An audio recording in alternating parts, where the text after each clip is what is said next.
अग्निमीळे पुरोहितं यज्ञस्य देवमृत्विजं होतारं रत्नधातमम्। सर्वरक्षक परमपिता परमात्मा को याद करते हुए, उनको कृतज्ञता पूर्वक प्रणाम करते हुए आइए उस परमपिता परमात्मा के द्वारा जो प्रदत्त दिव्य ज्ञान, भागवत ज्ञान, श्रेष्ठतम ज्ञान जो वेद हैं, उस वेद का स्तवन करते हैं, उन वेद की ऋचाओं का स्वाध्याय करते हैं। जैसे हमने पूर्व में देखा था कि परमपिता परमात्मा ने जिस यज्ञ की परंपरा में आज हम जी रहे हैं, विभिन्न प्रकार से जो यज्ञों की परंपराएं इस देश में अक्षुण्ण चलती रही और आज भी इस देश में कहीं गृह प्रवेश में तो कहीं शादी विवाह इत्यादि से लेकर के अलग अलग रूप में एक परंपराओं के रूप में आज भी यज्ञ प्रचलित हैं। तो आखिर जिस यज्ञ को हम कर रहे हैं, जिस यज्ञ का हम अभ्यास करते हैं, आखिर उस यज्ञ के लाभ क्या हैं, वेदों की दृष्टि उसमें क्या है, वेदों ने उस यज्ञ के बारे में क्या बताया है, उस यज्ञ को हमको किस प्रकार से करना चाहिए और इस यज्ञ को करने से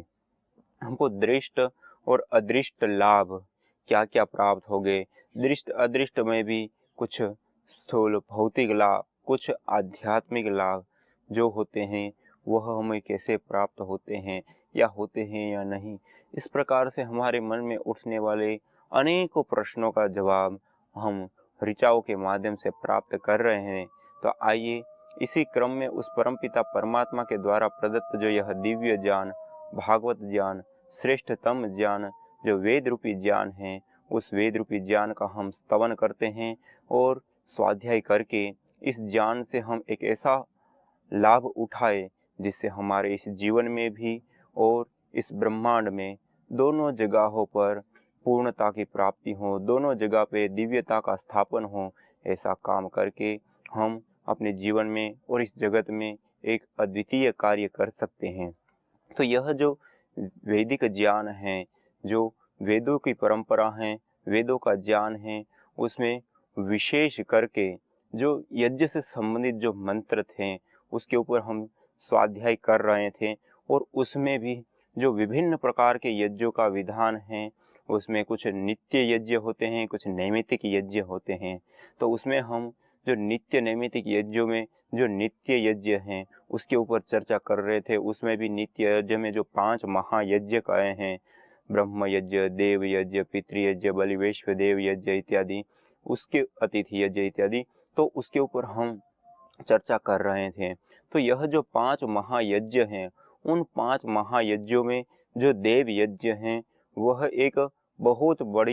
बड़े यज्ञ के रूप में देखा गया। अर्थात एक रूप से देखें तो जो बड़े बड़े याग कहे जाते हैं, उन याग से भी बड़ा दैनिक यज्ञ को कहा गया, क्योंकि यह अखंड चलने वाला यज्ञ है। जब से हमारा संस्कार होते हैं, उन संस्कारों से लेकर के जब तक हम संन्यास नहीं लेते हैं तब तक यह निरंतर चलता रहता है। और यहाँ तक कि यदि ब्राह्मण ग्रंथों में हम देखें, गृह्य सूत्रों में देखें या इससे अतिरिक्त भी श्रीमद् भगवत गीता इत्यादि में देखें तो वहाँ पे तो यहाँ तक कह दिया है कि हम इस यज्ञ का कभी भी त्याग ना करें। इसलिए श्रीमद् भगवत गीता में भी तो श्री कृष्ण जी ने कहा है कि यज्ञ दान तपश्चैव न त्याज्यम कार्यमेव तद यज्ञ दान तपश्चैव पावनानि मनीषिणाम। अर्थात यहाँ पर कहा कि यज्ञ दान और तप रूप जो कर्म है यह तीनों कर्म मनुष्यों को भी पवित्र करने वाले हैं। इसलिए इसका कभी भी हमें त्याग नहीं करना चाहिए, अपितु नित्य प्रति हमें इन यज्ञों को अपनाना चाहिए। और जैसे चाणक्य नीति में भी आचार्य चाणक्य जी भी कहते हैं कि जिस घर में नित्य प्रति यज्ञ नहीं होता है वह घर स्मशान के तुल्य दुखालय जैसा बन जाता है। तो हमारे घर को भी दिव्य बनाने के लिए, पवित्र बनाने के लिए हमको यज्ञ करना चाहिए। और मनुस्मृति में देखें तो वहाँ पर भी कहा है कि जो व्यक्ति नित्य कर्मों को नहीं करता है, अर्थात यज्ञ आदि इत्यादि नहीं करता है, वह एक बहुत बड़ा पाप कर रहा है और अपने जीवन में जो शुभ या अशुभ जो भी वो कर्म कर रहा है, वो वर्तमान में तो जो फल उसको मिल रहा है या नहीं मिल रहा है, लेकिन आने वाले समय में मानी उसके जो फल मिलना चालू होगा तब निश्चित रूप से वो क्लेशों से युक्त हो जाएगा और उसको निश्चित रूप से दुख प्राप्त होंगे ही होंगे। इसलिए आचार्य शंकराचार्य जी ने भी तैत्तिरीय उपनिषद के भाष्य करते हुए वहां पे नित्य नैमित्तिक कर्मों का जो विधान किया है,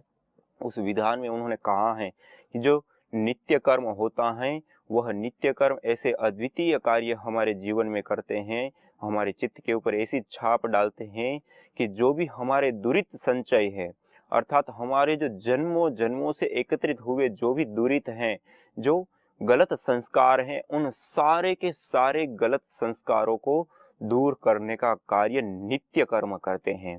और इसी प्रकार से यह जो नित्य कर्म होते हैं वह उन दुरित संस्कारों का क्षय तो करते ही करते हैं, लेकिन उसके साथ साथ पुण्य रूपी जो कर्म होते हैं उसका उदय भी करते हैं। पुण्य रूपी कर्मों को हमारे बढ़ाने में भी एक अद्वितीय भूमिका निभाते हैं। इसलिए जो यह यज्ञ रूपी कर्म है उसको एक गृहस्थाश्रम में अनिवार्य रूप से करने के लिए बताया गया, क्योंकि जैसे कोई तांबा के लोटा होता है या तांबा के कोई भी बर्तन होता है, उसको जब हम नित्य प्रति उसका प्रयोग करने के बाद यदि हम उसको धुलते हैं अच्छे से तो वो हमेशा ही वैसा स्वच्छ और अच्छा रहेगा। वो हमारा एक प्रकार से कहे तो वो नित्य कर्म है। लेकिन उसको धुलना हम छोड़ दें तो धीरे धीरे धीरे 10 दिन, 15 दिन, महीना, 2 महीना, 5 महीना और साल भर तो के बाद तो वह लोटा या वह बर्तन इतना काला और इतना नीला, इतना कलंक से युक्त हो जाता है कि वो हमको पहचान में भी ना आए कि ये तांबे का बर्तन है या नहीं है। ऐसी स्थिति बन जाती है। जस्ट उसी प्रकार से जो हमारे जीवन में नित्य कर्म कहा गए हैं, नित्य कर्म कहे गए, चाहे वह ब्रह्म यज्ञ हो, देव यज्ञ हो, पितृ यज्ञ हो, बलि वैश्व देव यज्ञ हो, चाहे अतिथि यज्ञ हो, ये सारे यज्ञ नित्य कर्म कहे गए हैं। और इन नित्य कर्मों को करने से हमारा चित्त हमेशा नया रहता है और हमारे जो दुरित है, जो हमारे कुसंस्कार हैं, उसका क्षय होता है, उन कुसंस्कारों का नष्ट करने का काम करते हैं और हमारा चित्त दिन प्रतिदिन नित्य नया होता चला जाता है, धुलता चला जाता है। यदि हम उन नित्य कर्मों को नहीं करते हैं तो धीरे धीरे धीरे हम, जैसे बाहर मैंने आपको बताया, तांबे का लोटा या कोई भी तांबे के जो बर्तन है उसका जब हम नित्य प्रति प्रयोग करते हैं कुछ ना कुछ और फिर उसको धुलते नहीं है तो धीरे धीरे वो काला हो जाता है और पूरा काट खा करके पूरे एक अलग ही रूप का हो जाता है, अलग ही, उसको एक साल के बाद पहचान में भी नहीं आ सकता है कि ये तांबे का है या और ही कुछ है। तो ऐसी ही स्थिति हमारे चित्त के ऊपर भी घटित हो जाती है जब हम नित्य कर्मों को नहीं करते हैं। इसलिए अनिवार्य रूप से नित्य कर्मों का विधान किया गया है। और जो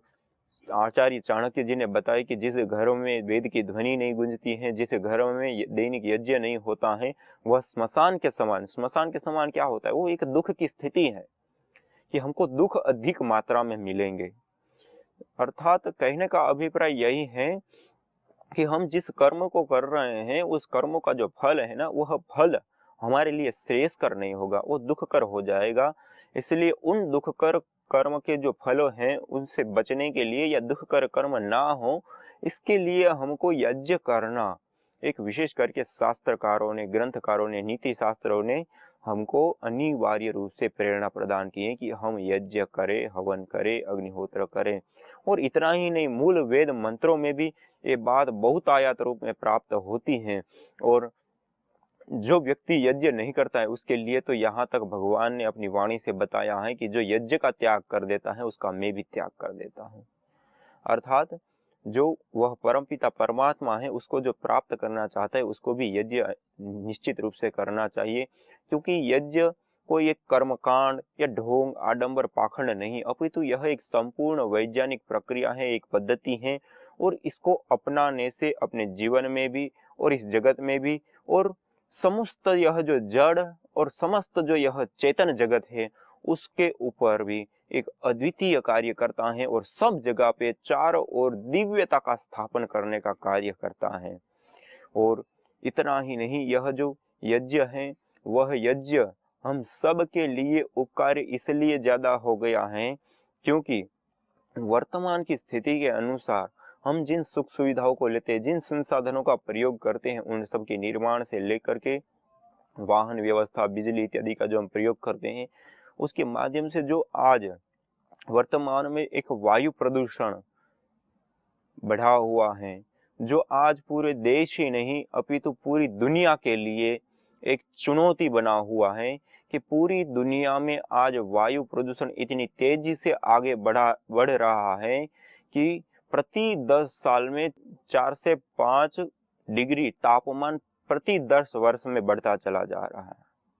और इस तापमान के बढ़ने के कारण जो इसको हम कहते हैं ग्लोबल वार्मिंग, जो यह ग्लोबल वार्मिंग की स्थिति है वह एक ऐसी स्थिति है कि इस सारे जो भूमंडल है उस भूमंडल को नष्ट करने के लिए या फिर जो ग्लेशियर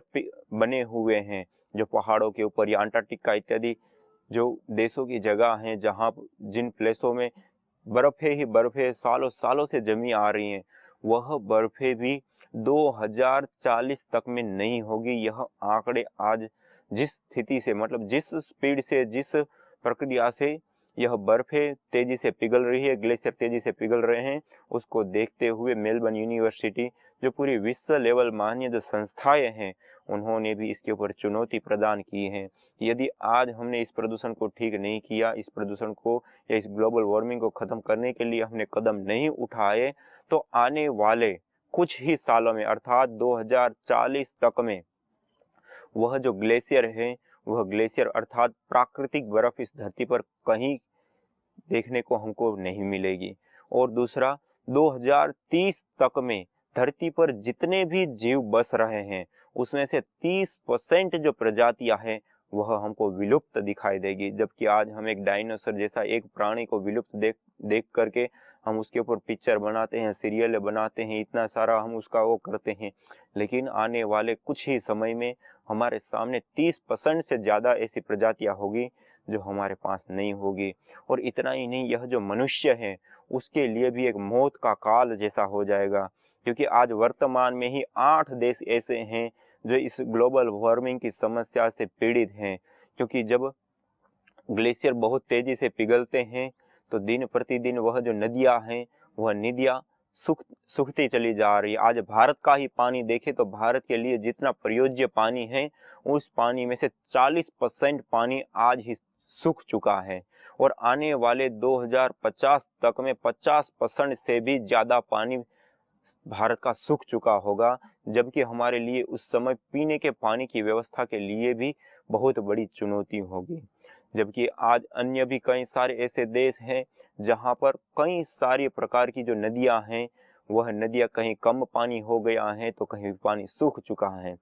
और इतना ही नहीं, जो ग्लेशियर है वहां पे जो पानी का संग्रह हुआ होता है उसके कारण वहां का भी जीवन चलता है। बीच में जो नदियां निरंतर बहती है तो बीच वाले जो नदी के